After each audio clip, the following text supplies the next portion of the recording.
नमस्कार, वंदे मातरम, जय हिंद साथियों। हिंदी व्याकरण की क्लास में आप लोगों का स्वागत है।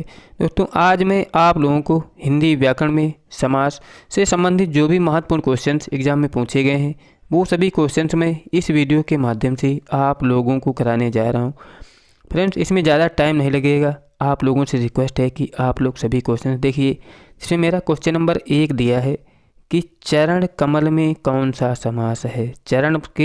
चरण कमल में कौन सा समास है, तो मतलब चरण के सदृश कमल, मतलब यहाँ पे तुलना की जा रही है, तो दोस्तों क्या हो जाएगा, कर्मधारय समास हो जाएगा, याद रखिएगा।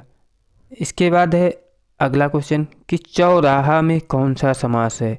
चौराहा, यहाँ पे दोस्तों क्या है, चौ मतलब क्या है, चार, चार राह मतलब क्या है, यहाँ पे संख्यावाची है, तो संख्यावाची के लिए क्या होता है, द्विगु समास होता है। ऑप्शन नंबर सी राइट हो जाएगा। इसके बाद अगला क्वेश्चन है कि समास के कितने पद होते हैं। समास के कितने पद होते हैं, तो याद रखिएगा 2 पद होते हैं। नंबर 1 पूर्व पद, नंबर 2 उत्तर पद। 2 पद होते हैं समास के, याद रखिएगा, पूर्व पद और उत्तर पद। इसके बाद अगला क्वेश्चन है कि जिस समास में दूसरा पद प्रधान होता है उसे कौन सा समास कहते हैं। जिस समास में दूसरा पद प्रधान होता है तो उसे कौन सा समास कहते हैं, तो याद रखिएगा उसे तत्पुरुष समास कहते हैं। ऑप्शन नंबर ए राइट हो जाएगा। इसके बाद हमारा अगला क्वेश्चन दिया है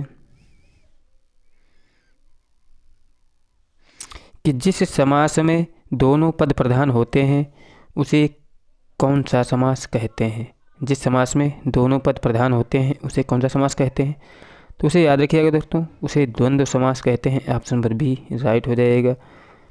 द्वंद्व समास में दोनों पद प्रधान होते हैं। इसके बाद हमारा अगला क्वेश्चन है कि जिस समास में पहले या बाद का कोई भी पद प्रधान नहीं होता है उसे क्या कहते हैं।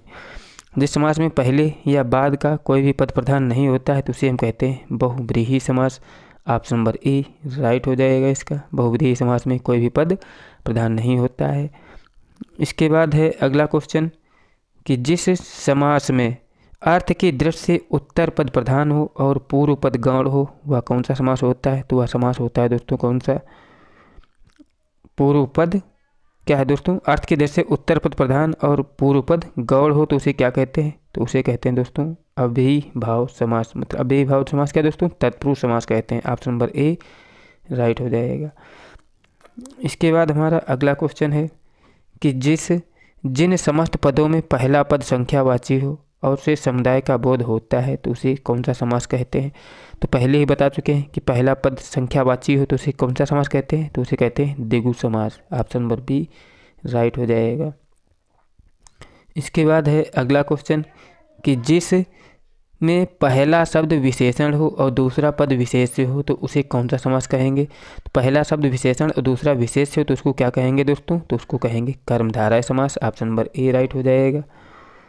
इसके बाद हमारा अगला क्वेश्चन है कि सप्त ऋषि में कौन सा समास है। तो यहाँ पे आपको दिख रहा होगा कि क्या है, सप्त। सप्त मतलब क्या है, संख्यावाची, तो यहाँ पे क्या हो जाएगा, द्विगु समास हो जाएगा। ऑप्शन नंबर सी राइट है। इसके बाद है अगला क्वेश्चन कि यथा रुचि में कौन सा समास है। दोस्तों यथा लगे प्रथा लगे, यहाँ पे क्या है, सर लगा है तो यहाँ पे क्या हो जाएगा, अव्ययीभाव समास हो जाएगा। यथा लगे प्रथा लगे प्रति लगे तो दोस्तों वहाँ पे कौन सा समास होता है, अव्ययीभाव समास होता है। ऑप्शन नंबर सी राइट हो जाएगा। इसके बाद हमारा अगला क्वेश्चन है कि निम्नलिखित में से कौन सा तत्पुरुष समास नहीं है। कौन सा तत्पुरुष समास नहीं है, राजकुमार, यज्ञ, वेदी, और क्या दिया है, नीचे के विकल्प भी देख लेते हैं, आजन्म भी दिया है। तो दोस्तों यहाँ पर जो आजन्म है यही दोस्तों क्या है, तत्पुरुष समास नहीं है। इसके बाद अगला क्वेश्चन है कि निम्नलिखित में से कौन सा कर्मधारय समास नहीं है। कर्मधारय में दोस्तों क्या है, भला बुरा, ऊंच नीच, दिया बाती। तो दोस्तों क्या है, कर्मधारय है, लेकिन क्या है, जो अधमरा है दोस्तों यहाँ पर ये क्या है, पर मतलब कर्मधारय समास नहीं है, याद रखना है। इसमें क्या है, अगला है कि गुरुदेव शब्द का में कौन सा समास है। गुरुदेव शब्द में कौन सा समास होता है, उसमें याद रखिए गुरुदेव में होता है कर्मधारय समास। ऑप्शन नंबर ए याद रहे, मतलब गुरुदेव मतलब गुरु के समान देव, तो यहाँ पे दोस्तों तुलना की जा रही है इसलिए कर्मधारय समास होना चाहिए। ऑप्शन नंबर ए राइट हो जाएगा। अगला है कि 12 सिंघा शब्द में कौन सा समास। दोस्तों यहाँ पे 12 लिखा है लेकिन आप लोग याद रखिए क्या ही जानवर है। 12 सिंघा में दोस्तों कौन सा है, तो यहाँ पर है कर्मधारा है दोस्तों। बारहसिंघा मतलब हिरण से तुलना की जाए, बारहसिंघा मतलब क्या हो जाएगा, बहुब्रीहि समास हो जाएगा। बारहसिंघा की अगर बात करता है तो बहुब्रीहि समास हो जाएगा। अगला क्वेश्चन है कि निम्न में से कौन सा शब्द कर्मधारय समास है। कौन सा शब्द है जो कर्मधारय समास है, तो याद रखिएगा श्वेत पत्र है दोस्तों, वो क्या है, कर्मधारय समास है। इसके बाद अगला क्वेश्चन है कि परमानंद, परमानंद में कौन सा समास है, तो परमानंद में दोस्तों कर्मधारय समास है। परमधन आनंद, तीसरा तुलनात्मक है दोस्तों यहाँ पे, इसलिए कर्मधारय समास होगा। अगला है क्वेश्चन कि निम्नलिखित में से कौन सा समास का भाग नहीं है। अव्ययीभाव समास, कर्मकारक समास, द्वंद्व समास, बहुब्रीहि समास। ये तो दोस्तों 3 समास हैं, लेकिन जो बी वाला है ये कर्म कारक समास नहीं होता है, तो कारक होता है कर्म, याद रखिएगा। इसके बाद हमारा अगला क्वेश्चन है कि किसमें दोनों पद प्रधान होते हैं, तो किसमें जो द्वंद्व होता है दोस्तों इसमें दोनों पद प्रधान होते हैं। ऑप्शन नंबर सी राइट हो जाएगा। इसके बाद अगला क्वेश्चन है कि किस समास में प्रथम पद संख्यावाची और अंतिम पद संज्ञा होता है, तो किसमें द्विगु समास होता है दोस्तों, प्रथम पद संख्यावाची और अंतिम पद संज्ञा होता है।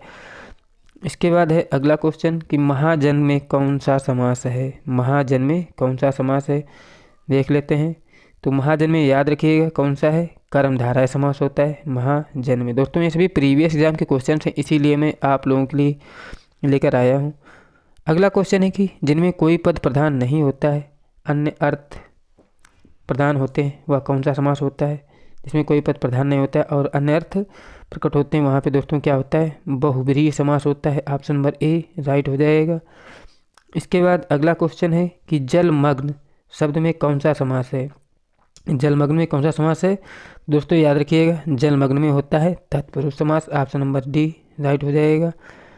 इसके बाद है अगला क्वेश्चन कि वज्रपाणि शब्द में कौन सा समास है, तो वज्रपाणि में कौन सा है, बहुब्रीहि समास है वज्रपाणि में। ऑप्शन नंबर सी राइट हो जाएगा। इसके बाद है अगला क्वेश्चन कि पंचवटी शब्द में कौन सा समास, तो यार नाम से स्पष्ट हो रहा है कि पंच मतलब दिग्वाची, दिग है संख्यावाची हो जाएगा। ऑप्शन नंबर ए राइट हो जाएगा। इसके बाद है अगला क्वेश्चन कि सुनीता के बच्चे घास फूस की तरह बढ़ रहे हैं। इस वाक्य में घास फूस कौन सा समास है, दोस्तों घास फूस यहाँ पे क्या है, द्वंद्व समास है। याद रखिए घास और फूस क्या हो जाएगा, द्वंद्व समास, दोनों एक साथ मतलब विलोमार्थी हैं। इसके बाद अगला क्वेश्चन है कि निम्नलिखित शब्दों में से कौन सा शब्द बहुब्रीहि समास का उदाहरण है।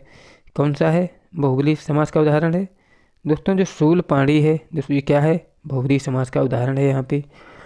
इसके बाद है अगला क्वेश्चन कि निम्नलिखित दिए गए शब्दों में से कौन द्विगु समास है।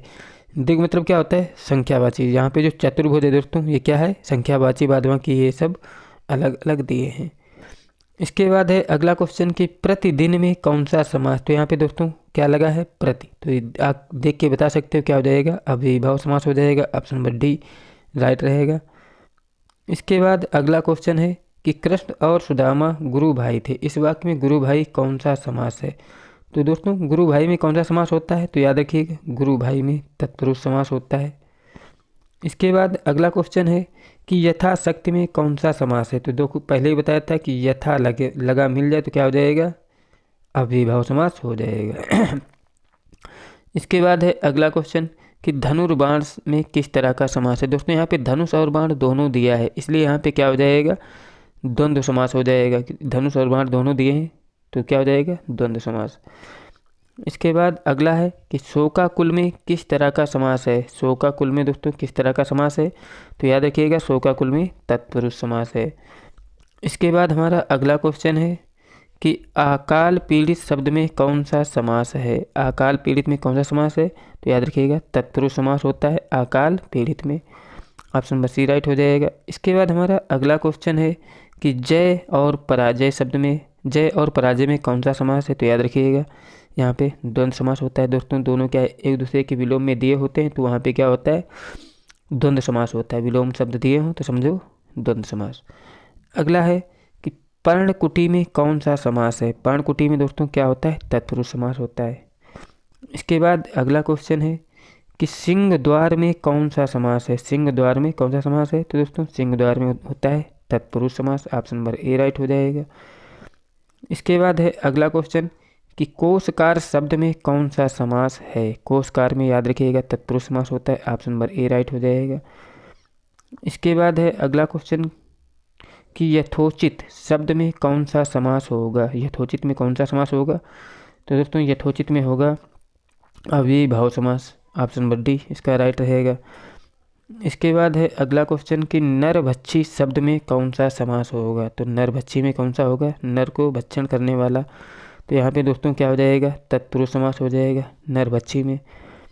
इसके बाद है अगला क्वेश्चन कि नीलोत्पलम शब्द में कौन सा समास है। तो याद रखिएगा नीलोत्पलम में होता है दोस्तों कर्मधारय समास। इसके बाद है अगला क्वेश्चन कि धनंजय में कौन सा समास है। तो याद रखिएगा धनंजय में समास होता है दोस्तों बहुव्रीहि समास। इसके बाद है अगला क्वेश्चन कि मनमाना में कौन सा समास है। मनमाना में कौन सा समास है, तो याद रखिएगा दोस्तों मनमाना में तत्पुरुष समास होता है, ऑप्शन नंबर सी इसका राइट रहेगा। अगला क्वेश्चन है कि कतरव्योत में कौन सा समास होगा। कतरव्योत दोस्तों यहाँ पे दोनों द्वंद्व दिए हैं, तो यहाँ पे द्वंद्व समास है, मतलब दोनों क्या है, एक दूसरे के विलोम है। क्या है, विलोम। विलोम के लिए क्या होता है, द्वंद्व समास होता है। अगला क्वेश्चन है कि हानि लाभ में कौन सा समास है। तो हानि लाभ के लिए क्या बताया, इसमें भी द्वंद्व समास, दोनों क्या है, एक दूसरे के विलोम दिए हैं। विलोम दिए हों तो द्वंद्व होता है, इसलिए यहाँ पे कोई विकल्प सही नहीं है। और लंबोदर में कौन सा समास है दोस्तों, लंबोदर में होता है बहुव्रीहि समास। लंबा है उदर मतलब तीसरा अर्थ निकल रहा है, भगवान गणेश की बात हो रही है यहाँ पे। अगला क्वेश्चन है कि तिरंगा, तिरंगा शब्द में कौन सा समास है। यहाँ पे दोस्तों तीन रंग मतलब तिरंगा निकल रहा है, तो यहाँ पे क्या हो जाएगा, द्विगु समास, मतलब संख्यावाची है यहाँ पे, इसलिए तिरंगा क्या हो जाएगा, द्विगु समास हो जाएगा। अगला क्वेश्चन है कि निम्न में से कौन सा द्वंद्व समास है। द्वंद्व समास के लिए पहले बताया है कि क्या है, दोनों पर्यायवाची होते हैं। यहाँ पे पाप पुण्य दिया है दोस्तों, दोनों क्या है, एक दूसरे के पर्यायवाची हैं, इसलिए ऑप्शन नंबर डी राइट हो जाएगा। अगला क्वेश्चन है कि उपकुल, उपकुल शब्द में समास होगा, क्या होगा दोस्तों, अव्ययीभाव समास होगा। उपकुल में अव्ययीभाव समास होगा, ऑप्शन नंबर डी राइट हो जाएगा। इसके बाद अगला क्वेश्चन है कि निर्विवाद शब्द में कौन सा शब्द समास होगा। तो याद रखिएगा निर्विवाद में होता है कर्मधारय समास, ऑप्शन नंबर ए राइट रहेगा। दोस्तों मेरे द्वारा कराए गए क्वेश्चंस यदि आपको अच्छे लगे हों और आपने चैनल को सब्सक्राइब नहीं किया है तो चैनल को सब्सक्राइब कर लें और अपने दोस्तों के पास शेयर करें। मिलते हैं नेक्स्ट वीडियो में। जय हिंद, जय भारत।